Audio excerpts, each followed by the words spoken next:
Nah, tadi kan kita ada singgung tentang komersil, biaya, segala Iya, macam kan, Pak. Mungkin yang nonton ada yang bingung nih, ngomongin nggak terlalu ke komersil, tapi kok dikenalnya Purwadika tuh mahal kayak gitu. oke, Apalagi kalau dibanding sama kompetitor kan. Nah, betul. itu tanggapan dari Pak Purwa gimana sih? Iya, kalau kita tidak bisa memiliki guru yang berkualitas, lebih baik nggak usah lanjutkan. Oke. Sekolah itu tidak akan bagus. Mungkin ini satu rahasia, ya udah saya bongkar aja Iya, gitu ya. boleh. Jadi Purwadika itu akan ekspansi besar-besaran di tahun 2023. Oke. Kita akan buka di berbagai kota.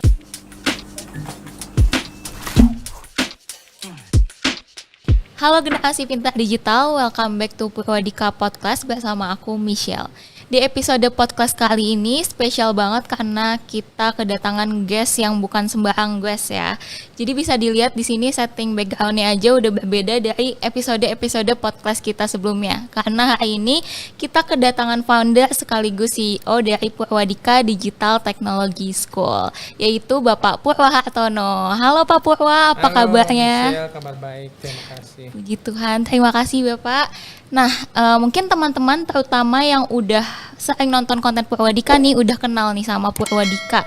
Nah, hari ini aku mau ajak teman-teman untuk kenal lebih dalam lagi dengan sosok di balik Purwadika Digital Technology School itu sendiri. Karena dengan mengenal founder atau sosok di baliknya, kita juga bisa lebih kenal dengan Purwadika. Oke, baik. Mungkin bisa kita mulai ya, Pak. Ya, silakan. Nah, yang saya baca nih dari profil Pak Purwa menarik banget karena gelarnya itu unik, Pak. Jadi ada di sini BSCS dan juga MSCNG ya. Iya. Nah, itu mungkin boleh dijelaskan nggak sih Pak, gelar di balik gelar tersebut tuh story-nya atau ceritanya bagaimana sih? Oke. Jadi sebenarnya gelar itu kepanjangan dari Master of Science in Oke. Computer Engineering. Hmm, Yang kedua adalah Bachelor of Science in Computer Science. oke. Jadi kenapa gelar ini dibilang unik? Mm-mm. Karena yang satu belajar dari sisi hardware Oke. atau mesin, yang satu dari sisi software. Jadi kalau boleh dibilang saya ini adalah seorang computer engineer dan juga seorang software engineer. Oke. Gitu. Jadi hardware and software engineer. Kenapa dibilang gelar ini unik? Bagi yang mengerti, Hmm, kebanyakan orang itu cuma menguasai salah satu. salah satu betul. Ada orang yang suka dengan hardware, dia takut Belajar software. tentang software. Begitu juga yang belajar software, dia takut tentang hardware. Sedangkan semua sistem apapun yang ada itu pasti terdiri dari dua unsur tadi, hardware dan software. Oleh karenanya jarang sekali yang bisa memadukan kedua ilmu ini. Oleh karenanya kalau saya sebenarnya menetap di Amerika dan bekerja, saya sudah pasti menempati posisi pimpinan. Karena biasanya seorang pemimpin membawahi dua divisi tadi, Yes. hardware dan software di dalam mengembangkan setiap project.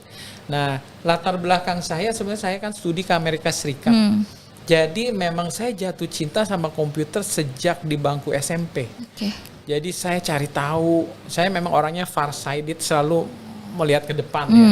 Jadi nggak mau sembarangan orangnya. Jadi saya pelajari, aduh saya mau jadi apa, saya mau belajar apa. Akhirnya saya kenal ada sebuah alat canggih namanya komputer. Wah, saya tertarik banget dengan komputer ini. Kelihatannya tidak ada keterbatasan apa yang bisa dilakukannya, dan tergantung kita juga bagaimana bisa mengontrol dengan membuat sebuah program gitu ya. Jadi memang dari SMP saya sudah tertarik. Saya sempat belajar, ya di Indonesia zaman waktu itu mana ada ya Iya. yang namanya pusat kursus pendidikan tentang komputer, karena sesuatu yang baru. Tapi ada di perusahaan-perusahaan besar gitu ya di Indonesia yang pakai mini komputer yang besar. Jadi saya sempat juga belajar. Dulu bahasa pertama saya belajar adalah COBOL ya. Saya udah belajar. Tadinya saya udah ditawarkan kerja dan gaji pada tahun itu tahun saya lulus 82, itu waktu SMP saya 79. Jadi tahun 78 gaji sudah 500.000 per bulan. Oke. Wah, besar banget. Saya sempat pikir udah nggak mau sekolah dah, mau kerja aja. Tapi ya orang tua nggak kasih. Akhirnya saya punya cita-cita mau lanjut belajar komputer. Di mana yang paling hebat? Oke. Kayaknya tidak ada lain sampai sekarang pun Amerika yang paling hebat kan, Silicon Valley segala macam ya. Terbukti sampai sekarang ya saya pergi putuskan ke Amerika. Oke. Saya studi ke Amerika, saya ambil S1 yaitu yang tadi Computer Science dan S2 yang Computer Engineering. Saya juga banyak dengan kerendahan hati meraih banyak prestasi saya lulus dengan cum laude, nilai saya pokoknya rata-rata sudah 3 ke atas lah ya, sudah hampir 4. Dan saya memang dikenal sebagai orang yang kutu buku.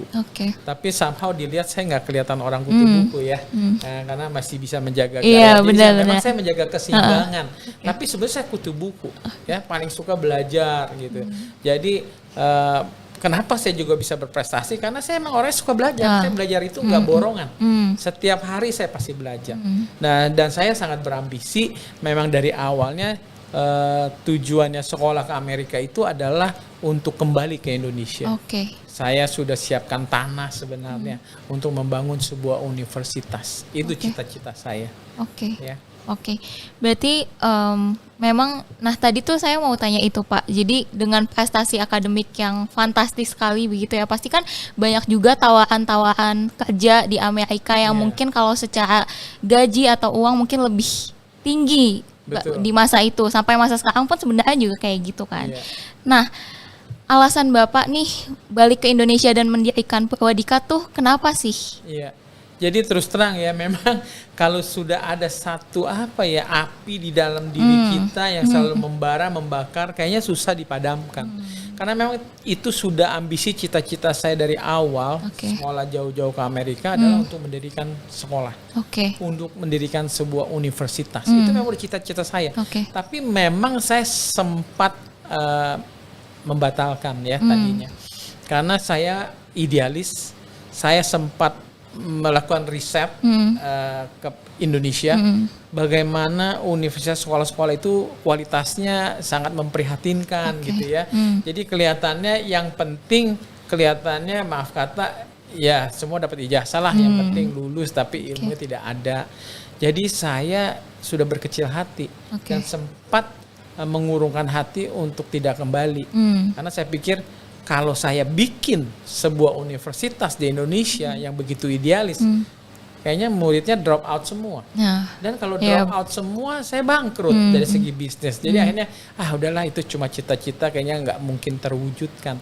Jadi saya sudah sempat bikin usaha, makanya di Amerika. Saya udah punya usaha, punya pendidikan juga, kursus dan konsultan. Dan saya sudah, ya intinya hampir tidak kembali. Tapi ya itulah kembali. Ini selalu mengganggu gitu ya, bahwa saya memang pengen kembali ke Indonesia, memajukan bangsa ini, ya mencerdaskan bangsa. Nah makanya akhirnya saya tetap kembali. Walaupun waktu saya kembali, saya memulai bukan universitas. Jadi saya memulai sebuah kursus ya, yang saya namakan dulu adalah Purwadika juga, sudah sejak 35 tahun lalu. Jadi saya kembali tahun 1987.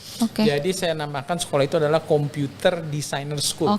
Karena program utamanya dulu unggulannya adalah mendidik hardware design, menjadikan hardware designer dan menjadikan software designer, begitu. Berarti karena memang panggilan sama concern Bapak atas pendidikan di Indonesia dan ingin memajukan bangsa, makanya Bapak terus terpanggil untuk balik ke Indonesia begitu ya. Betul. Nah setelah 35 tahun, kan tadi berarti dari tahun 1987 nih Purwadika berdiri. Setelah menginjak usia 35 tahun, apakah harapan Bapak dalam mendirikan Purwadika terpenuhi nih saat ini? Mungkin kalau bicara harapan, saya bicara proses perfection ya. Saya rasa it's a lifetime ya. Jadi kalau harapan itu tercapai seperti milestone gitu ya. Pertama kita harap ini tercapai, pasti timbul lagi harapan baru. Betul. Bagaimana semakin sempurna. Ya jelas saya belum puas pencapaian dari Purwadika.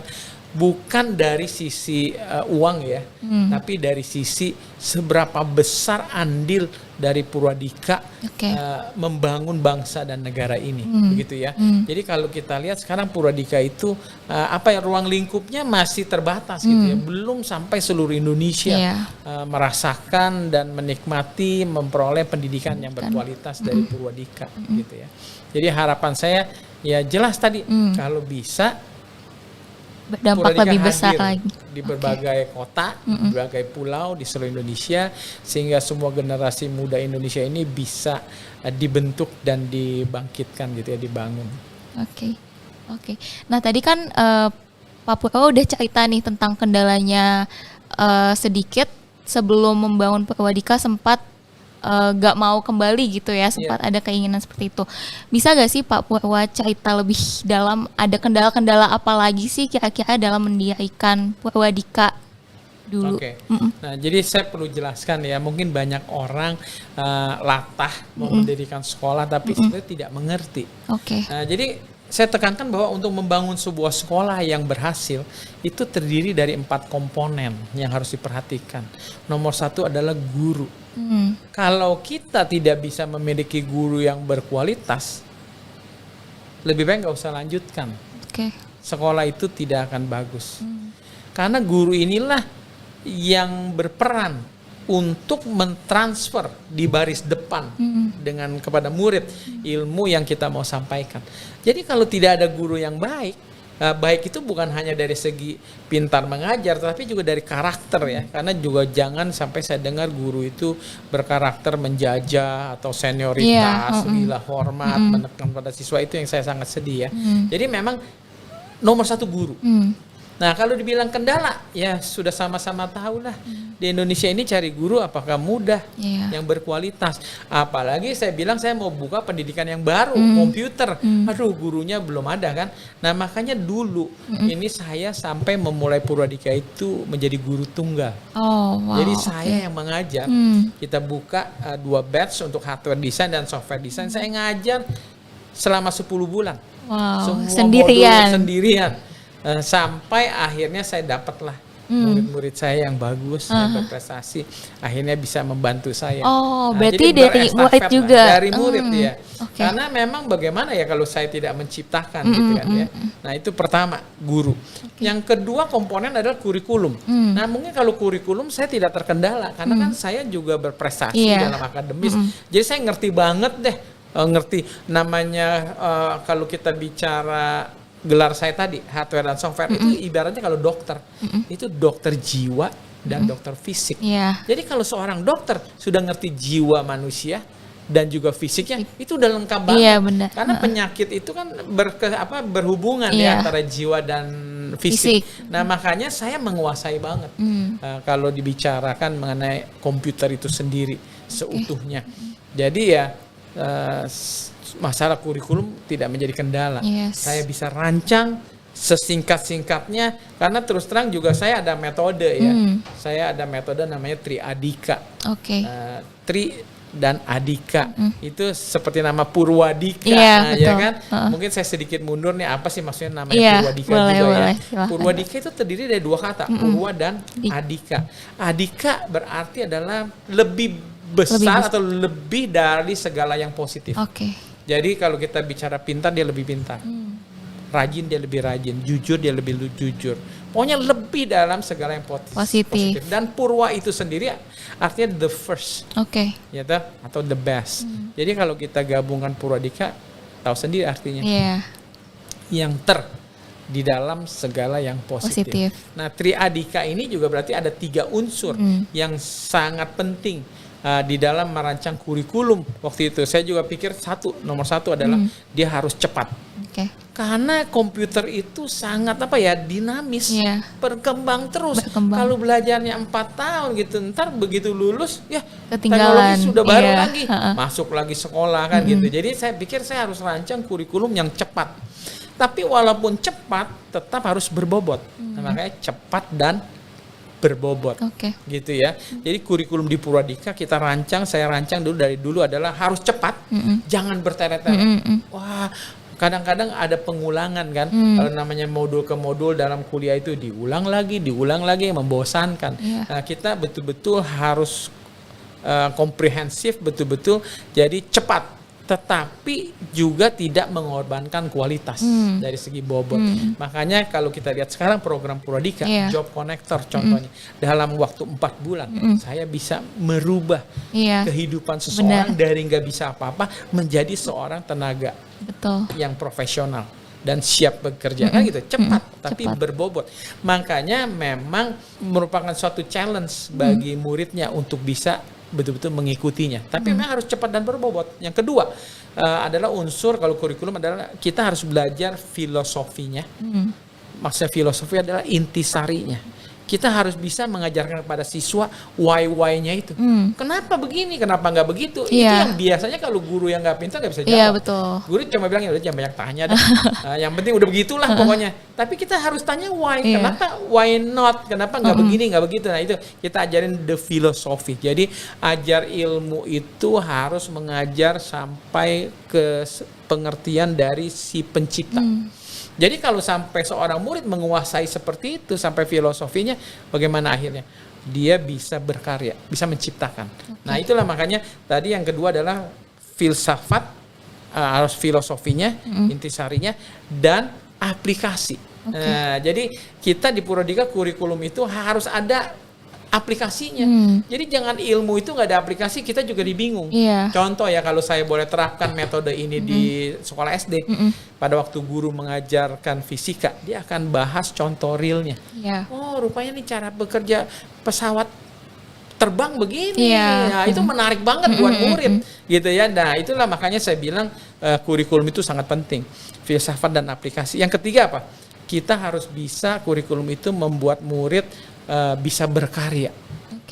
Jadi makanya di dalam kurikulum Purwadika, program Job Connector ini pun mereka harus ada project, harus berkarya. Betul. Karena kalau tanpa berkarya ya mandul, nggak ada gunanya. Berarti dia belum betul terlatih gitu ya.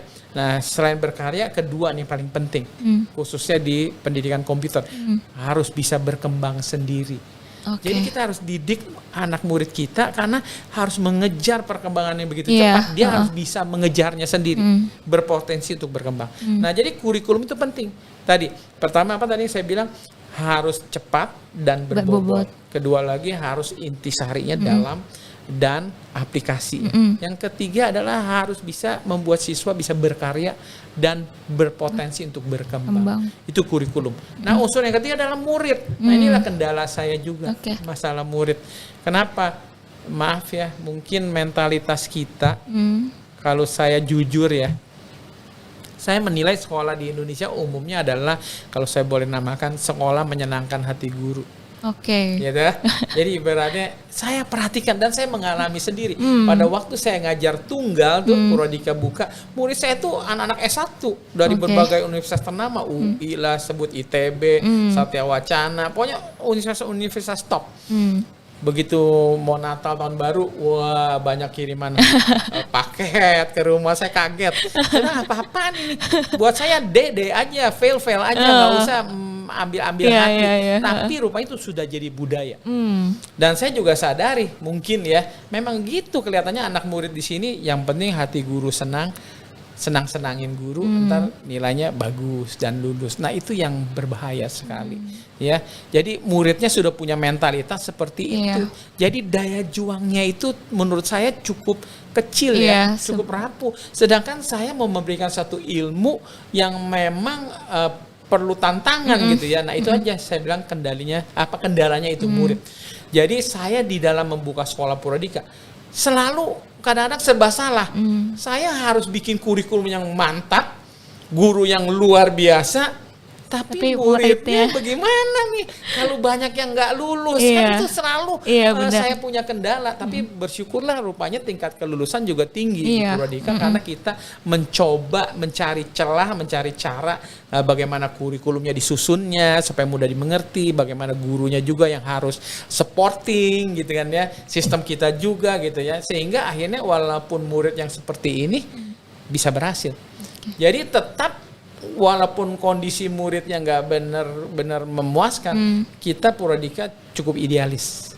Maka kita selalu bilang gini, kami tidak jamin lulus, tapi lulus kami jamin. Jadi saya orang yang sangat idealis, yang tidak bisa tawar-menawar soal kualitas. Dibayar berapapun saya nggak bakalan jual ijazah di Purwadika, betul ya? Kecuali Anda daftar dan lulus gitu ya. Nah, yang keempat baru yang terakhir adalah fasilitas. Nah, tentunya kita memang di Purwadika bersediakan fasilitas. Mungkin sudah lihat lah ya kampus kita gimana. Kita coba ciptakan suasana belajar yang terlebih lagi ini belajar digital kan, internet. Makanya akses internet harus cepat. Nah, tapi kadang-kadang kalau di dunia luar nih pendidikan yang lain, universitas atau apa, kadang-kadang suka keliru gitu ya, mengutamakan fasilitas dulu. Apalagi orang tua murid mungkin lihat dulu sekolahnya luas nggak, ada lapangan bola nggak, kolam renang nggak. Sebenarnya itu tidak penting. Nah ini yang saya coba bagikan ya. Kalau jujur saya selalu ditanya, saya kan suka ilmu silat nih, bela diri, kungfu lah ya, kayak Ip Man lah, apa gitu, Wing Chun segala macam. Kalau ditanya saya mau belajar ilmu bela diri sama siapa? Saya pilih sama Bruce Lee. Walaupun fasilitasnya di kandang ayam, maaf kata gitu ya, karena fasilitas nggak penting. Nomor satu guru, kedua pasti Bruce Lee tahu kurikulum, ilmunya ada ya kan, cara dia mengajar. Nah seperti itu, tinggal terserah saya nih muridnya. Saya betul-betul tahan banting nggak, betul-betul mau belajar nggak. Jadi kalau ada keempat unsur itu, pendidikan akan sukses. Ya itu ya. Jadi nah itulah pergumulan saya, tantangan saya, 4 komponen itu yang saya coba ciptakan sebaik-baiknya agar bisa menghasilkan manfaat yang diingini. Di 4 komponen tadi Pak Purwa juga udah ngomongin nih, udah singgung tentang kualitas yang harus cepat dan juga berbobot itu ya Pak. Nah menurut Bapak sendiri nih, saat ini kurikulum di Purwadika udah yang the best gak sih? Dikatakan mungkin bisa dibandingkan dengan kompetitor. Jadi gini, tadi saya bilang harus cepat dan berbobot. Kalau boleh bilang the best, saya rasa masih kurang cepat. Mungkin ya, gitu. Kalau saya ngomong ukuran saya nih ya, saya bisa belajar lebih cepat. Tapi kan saya namanya sekolah tidak boleh hanya pro kepada yang pintar-pintar sekali. Kalau yang masih mesti belajar bagaimana? Makanya kita cari keseimbangan. Jadi itu sudah terbaiklah kurun waktu 4 bulan dalam merubah Anda dari seorang katakanlah barista cuma tahu campur-campur kopi sampai menjadi digital marketer dalam 4 bulan. Udah cepat banget. Saya takutnya dipercepat ntar rontok. Ya kan begitu ya.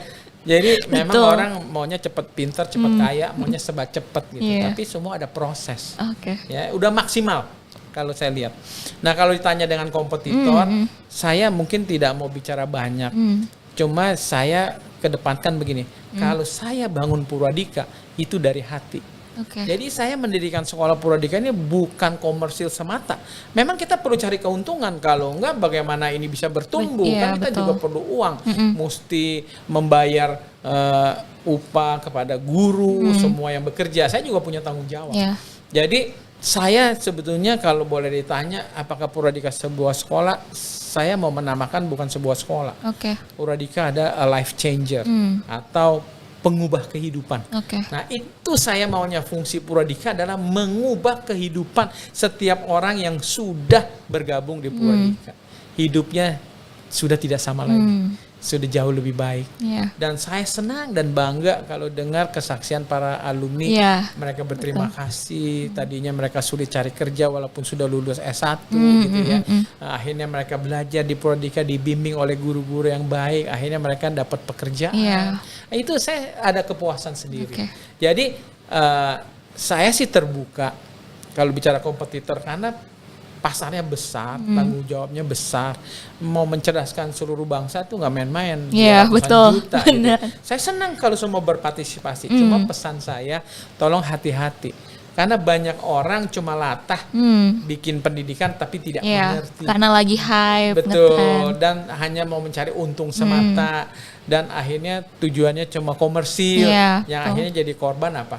Karena kalau menurut saya, bidang pendidikan ini, bisnis di bidang pendidikan, adalah bidang yang sebetulnya sangat-sangat terhormat memang, tapi sangat berpengaruh karena mengubah kehidupan orang, tetapi juga bebannya berat, sangat bertanggung jawab. Saya terus terang merasa prihatin dengan dunia pendidikan kita secara umum kualitasnya masih rendah. Jadi sehingga sangat kasihan sama para mahasiswa generasi muda kita yang sudah membuang waktu 4 tahun bertahun-tahun dan biaya. Tapi setelah lulus luntang-lantung cari kerja. Kenapa? Karena mereka tidak memiliki skill yang sebenarnya dibutuhkan. Itu sangat memprihatinkan.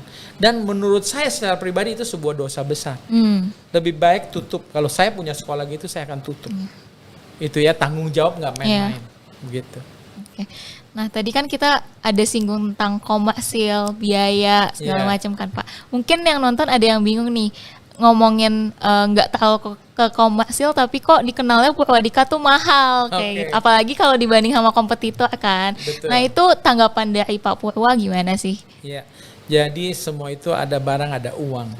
Namanya semakin barang berkualitas semakin mahal. Kadang-kadang kita bilang kok ada pakaian ini lebih mahal dari pakaian yang itu karena juga branding kan. Iya, betul berbeda sekali jaminan kualitasnya. Jadi itu yang sebetulnya kita beli ya. Kalau sekedar kita adakan pendidikan yang tidak berkualitas bisa aja ditekan dengan harga murah kan begitu ya. Benar. Jadi saya sangat memperhatikan. Nah, kalau dibilang juga mahal, sebetulnya tidak mahal. Kenapa? Kalau kita hitung matematika aja. Kalau misalkan belajar yang on campus di Purwadika paling mahal 46 juta. Tapi coba bayangkan setelah lulus. Setelah lulus gaji misal 8 juta. 5 bulan sudah kepulang. 6 bulan sudah kepulang. Coba kalau saya sekolah biaya ke Amerika Serikat 5 tahun. Saya rasa nggak kepulang kalau dihitung bunga. Jadi kalau menurut saya itu sudah sangat-sangat murah. Apalagi kita juga bantu dengan cicilan, program cicilan. Boleh dicicil sampai berapa? 12 kali, ada yang 24 kali. Nah, terutama kalau bicara mahal lagi ya. Sebetulnya yang siswa bayar ke Purwadika bukan hanya untuk belajar 4 bulan dan dapat sertifikat dan dapat pekerjaan. Enggak. Tetapi selama mereka sudah bekerja, kita itu seumur hidup siswa, kita itu support. Jadi kita ada yang namanya Purwadika Career Network. Jadi ada siswa yang tadinya pertama kali lulus terus kerja di mana, sekarang bekerja kemana-kemana, udah meningkat gajinya pun kita yang berperan membantu. Begitu juga kita ada alumni club. Jadi kita mau membantu para alumni kita itu supaya betul-betul berkiprah ya, berprestasi di dunia kerja. Sehingga saya bangga banget kalau pimpinan-pimpinan di berbagai perusahaan besar itu adalah alumni Purwadika. Jadi memang ada itikat baik dari saya. Jadi apa yang Anda bayar itu adalah murah. Kenapa? Karena Anda memperoleh pelayanan Purwadika seumur hidup Anda. Ya, jadi jangan dilihat dari nilai rupiahnya, tetapi dilihat dari value benefit yang diperoleh dari rupiah yang dibayarkan, begitu. Dan belum lagi Purwadika memberikan solusi selalu beasiswa. Kita banyak menggelar beasiswa dengan Tokopedia, dengan yang lain-lain. Tujuannya adalah memberikan kesempatan. Jadi gitu ya teman-teman, kalau misalkan ada yang masih khawatir tentang biaya nih, mungkin bisa dicatat yang tadi Pak Purwa katakan. Kita ada program cicilan, kemudian ada juga beasiswa. Mungkin teman-teman bisa tahu info-info selengkapnya dengan ikutin terus sosial media dari Purwadika gitu. Saya mungkin boleh tambahkan satu. Boleh. Jadi metode belajar di Purwadika itu ada beberapa. Sementara ini ada 2 macam, yaitu offline, on campus, face to face dengan guru, dan yang kedua adalah online. Online lewat live streaming, dibantu dengan video learning support. Nah, biayanya saja sudah beda itu dari 46 juta menjadi 20-an juta, udah setengah. Nah, tahun depan Januari ini kesempatan khusus bagi anak-anak yang pintar. Tetapi kendala biaya. Kita buka job connector video learning. Biayanya cuma 2 juta, coba bayangkan. 2 juta rupiah. Tetapi Anda harus otodidak. Belajar dari video yang kita buat, tapi videonya bukan sembarangan, bukan cuma rekaman guru ngajar pakai slide, itu mah video abal-abal biasa gitu ya. Kalau kita ada animasinya segala macam sehingga mudah untuk dimengerti. Nah, jadi 2 bulan Anda independen, harus belajar, tidak ada batas waktu. Kapan Anda siap, sudah yang bayar 2 juta itu mau dapat sertifikat job connector dan juga mau ada penempatan kerja, bayar lagi 8 juta rupiah. Jadi total biaya cuma 10 juta. Jadi sudah 50% lagi. Jadi saya selalu mencari jalan bagaimana supaya biaya bisa dijangkau oleh semua kalangan. Kalau ngomongin tadi kita udah ngomongin yang bulan Januari ada rencana seperti itu, Pak. Kedepannya lagi nih, apa sih rencana dan visi dari Pak Purwa untuk Purwadika? Iya, mungkin ini satu rahasia ya, udah saya bongkar aja. Iya, gitu boleh. Jadi Purwadika itu akan ekspansi besar-besaran di tahun 2023. Kita akan buka di berbagai kota. Nah, nanti di bulan April kita akan buka di Jogja dan Bandung. Lalu nanti bulan Juli kita akan buka di Surabaya dan di Bali gitu ya. Nanti kita akan lagi buka di Makassar dan di Medan. Kita kan sudah buka di Batam ya. Nah, Kenapa tadinya Purwadika tidak ekspansi sebelumnya? Karena saya berpikir kita cukup ekspansi dengan online learning. Oke. Betul nggak ya? Tapi kenyataannya tidak demikian. Ya, jadi saya kasih contoh aja kenapa tidak. Di dunia retail kita kan tahu beli barang itu ada beli yang untuk memenuhi kebutuhan seperti shampoo, pasta gigi, sabun, itu kan kebutuhan. Tapi juga ada retail yang memenuhi keinginan. Tas-tas mewah, sepatu mewah, baju. Gitu ya. Dan rupanya walaupun teknologi sudah begitu canggih, online internet ini, yang namanya retail untuk keinginan tidak akan pernah menjadi online. Karena nggak ada orang yang mau beli tas 100 juta, puluhan juta online. Nggak ada. Orang mau beli berlian online. Nggak ada yang mau, takut kena tipu. Betul. Jadi makanya itu akan tetap eksis secara offline. Itu di dunia retail. Ternyata di pendidikan pun demikian. Survei membuktikan walaupun internet sudah canggih, semua murid lebih senang ketemu muka sama guru, lebih senang belajar di dalam lingkungan kelas. Kenapa? Bisa bertanya langsung, berdiskusi, dan juga guru kan jadi bisa lihat. Beda kan kalau online kan gitu ya. Jadi ternyata memang belajar face to face itu nggak bakalan bisa digantikan. Nah, karena saya menyadari itu, makanya tahun depan Purwadika akan ekspansi, betul-betul buka kampus di mana-mana. Nah, tapi kabar baiknya nih, saya menggunakan model pesawat terbang. Jadi di mana pesawat terbang, kalau kita terbang ke satu tempat, pesawatnya sama. Sama. Kualitas penerbangannya sama. Cuma bedanya kursinya, lokasi kursi kelasnya. Sehingga ada first class gitu kan. Nah, kita nanti yang premium first class memang di Jakarta, Sudirman dan di BSD. Kita kan buka nanti di Jogja itu pasti udah harga ekonomi. Harganya minimal setengah lebih murah. Nah, jadi tujuan saya juga kembali itikat baik saya. Saya mau memeratakan kesempatan. Saya senang kalau bisa mengubah banyak generasi muda di Indonesia hidupnya menjadi berguna dan berhasil gitu ya. Itu adalah satu kerinduan saya secara pribadi. Jadi itu rencana ke depannya. Kita doakan semoga rencananya berjalan dengan lancar ya Pak. Terus balik lagi nih Pak, kalau ngomongin Purwadika itu kan bergeraknya di bidang digital ya.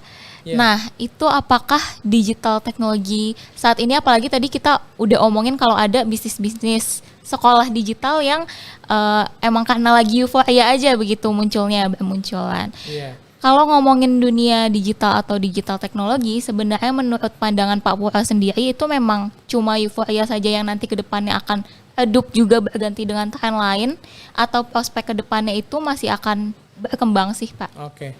Jadi gini, pertanyaannya apakah ini cuma booming sesaat? Iya, betul. Gitu ya? Pertanyaan saya satu balik. Anda sebagai generasi muda, Michelle sebagai muda, mau stop nggak main Instagram? Enggak sih. Bisa? Nggak bisa. Kan? Nggak bisa kan? Nggak bisa. Kalau memang nggak bisa, kita nggak akan pernah kembali. Kenapa? Gara-gara kalian sebetulnya menggunakan handphone, maunya pakai aplikasi. Akhirnya semua bisnis harus beradaptasi, harus bikin aplikasi supaya bisa mempermudah pesan makanan dan segala macam. Jadi kalau kita bilang sudah digital, itu tidak akan kembali. Jadi gara-gara kita anak muda yang sebetulnya adalah menjadi potensi tujuan pasar para bisnis ya kan, sudah go digital. Jadi makanya terjadilah besar-besaran proses digital transformation, dibilang merubah bisnis menjadi ke arah digital. Besar-besaran.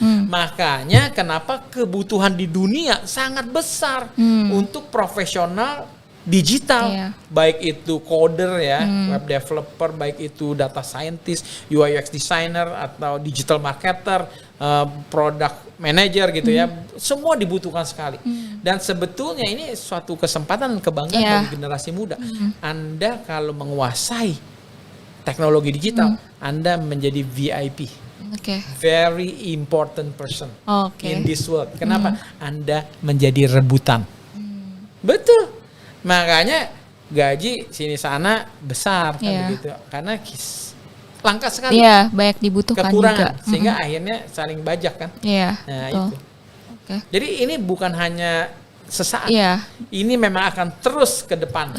Akan seperti itu, ya.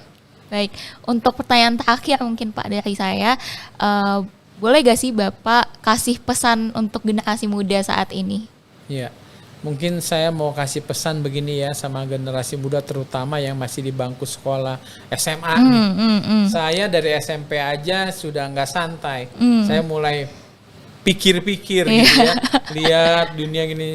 Saya takutnya anak SMA ini masih banyak yang nyantai, masih hidup manja, mungkin semua dipenuhi oleh orang tua. Jadi akhirnya nggak peduli. Itu yang berbahaya. Jadi nggak peduli, akhirnya menjadi korban. Korban karena ketidakpedulian. Dan juga karena dunia pendidikan umumnya tidak beradaptasi. Coba bayangkan di universitas masih ada gelar jurusan yang begini. Sebetulnya sudah nggak ada dunia kerja gitu loh. Itu kalau kita anak muda juga nggak aware, hati-hati, akhirnya cuma buang uang, buang waktu. Akhirnya bagaimana? Gak dapat kerja. Hidupnya sia-sia, nggak dapat kerja, luntang-lantung. Jadi mungkin saya garis bawah lagi gini ya. Ini juga maaf ya, ini peninjauan saya.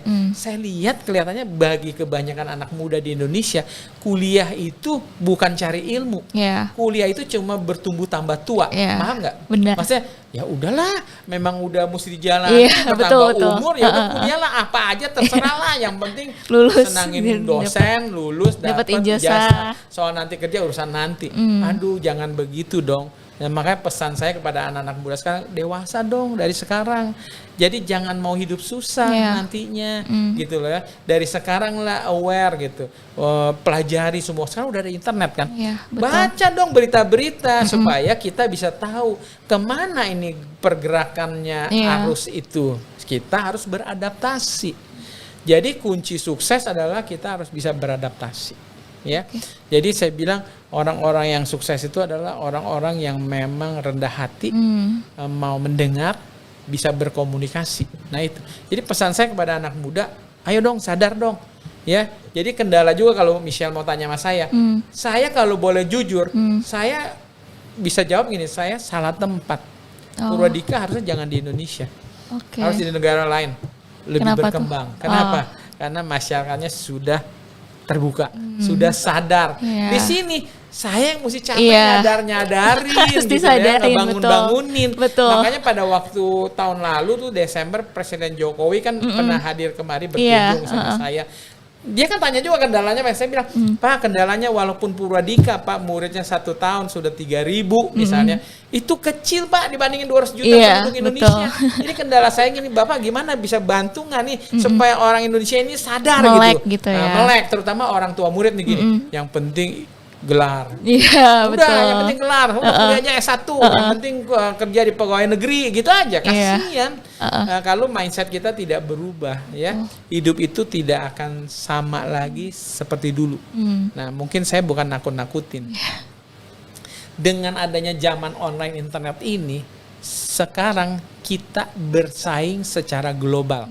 Termasuk Purwadika itu bersaing secara global. Emang nggak ada pendidikan online? Sebut aja beberapa merek. Bagaimana orang nggak lari ke online? Jadi akhirnya nggak, hati-hati, Purwadika bisa juga terlindes akhirnya dengan kompetitor yang datang dari mancanegara. Betul nggak? Karena dengan internet semua menjadi satu. Begitu juga dunia pekerjaan.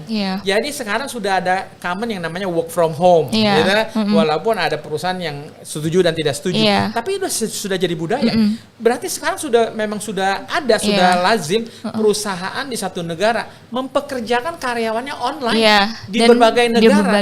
Contohnya murid-murid kita, ada yang kerja ke Hong Kong, ke Amerika, segala macam secara online. Jadi tolong generasi muda ingat, kalian tuh berkompetisi dengan seluruh dunia. Bukan teman seangkatan doang. Bukannya dengan teman seangkatan. Ngerti ya? Ini saya bagikan lagi sedikit. Waktu terakhir kita ada acara Go to Campus bareng-bareng dengan ada satu perusahaan konsultan besar lah ya, sama perusahaan rekrutmen besar skala dunia. Mereka mengatakan di Indonesia itu terpaksa memilih karyawan yang lumayan baik dari yang buruk-buruk. Maaf nih kalau saya bilang. Jadi sebenarnya semuanya not ready gitu. Cuma kita butuh. Ya udah terpaksa. Tapi dengan adanya gelombang Purwadika menghasilkan alumni yang betul siapa kayak Anda akan tersisihkan. Jadi mohon maaf saya di depan, bukan saya mau menyusahkan hidup kalian. Tapi kalian yang tidak mau beradaptasi, mau tidak mau Anda menjadi korban. Mungkin pertanyaan ke depannya ya. Boleh. Jadi Purwadika itu sudah meluncurkan mulai tahun depan Purwadika College. Jadi tadi yang saya katakan cita-cita saya dari awal adalah mau mendirikan universitas. Tapi terus terang satu dan lain hal, saya sudah mengubur mimpi itu untuk membangun universitas di Indonesia. Akhirnya saya bekerja sama dengan universitas luar negeri, dengan UK dan dengan Germany, dengan Jerman, di mana kita menyediakan pendidikan S1 dan S2 dengan waktu lebih singkat 3 tahun. Dan yang terpenting adalah saya katakan bahwa kurikulum universitas itu diramu bersama dengan job connector kurikulum kita. Karena memang kendalanya sekarang semua universitas di dunia, mereka itu menghasilkan ilmuwan, menghasilkan lulusan yang hanya berpengetahuan tapi tidak memiliki skill yang dibutuhkan. Jadi makanya banyak sekali korban, bukan hanya di Indonesia, para tamatan universitas susah dapat kerja, gitu. Makanya Purwadika terpanggil kembali lagi menjadi penyelamat, memberikan solusi bagi mungkin orang tua murid, bagi siswa yang masih gelar minded. Purwadika membuka Purwadika College, di mana Anda mendapatkan gelar dan skill. Sehingga walaupun selama kuliah belum lulus, sudah bisa kerja online. Begitu ya. Sehingga malah anak bisa membiayai uang kuliah sendiri. Itu kalau memang orang tua senang ya punya anak yang mandiri. Semoga saya juga tidak tahu mindsetnya bagaimana dengan orang tua kita di Indonesia. Purwadika sudah coba memberikan solusi yang terbaik dengan program-program yang khusus tadi untuk meraih gelar S1 dan S2 dari luar negeri. Baik. Thank you Pak Purwa. Oke teman-teman, pesan tadi menutup sesi podcast kita kali ini. Semoga insight dan juga sharing yang diberikan oleh Pak Purwa tadi dapat bermanfaat dan juga menginspirasi teman-teman yang menonton. Jangan lupa like dan share konten kita, dan teman-teman juga bisa tinggalkan di kolom komentar topik apa nih yang kira-kira teman-teman mau untuk kita bahas di episode podcast kita selanjutnya. See you on another podcast. Bye-bye.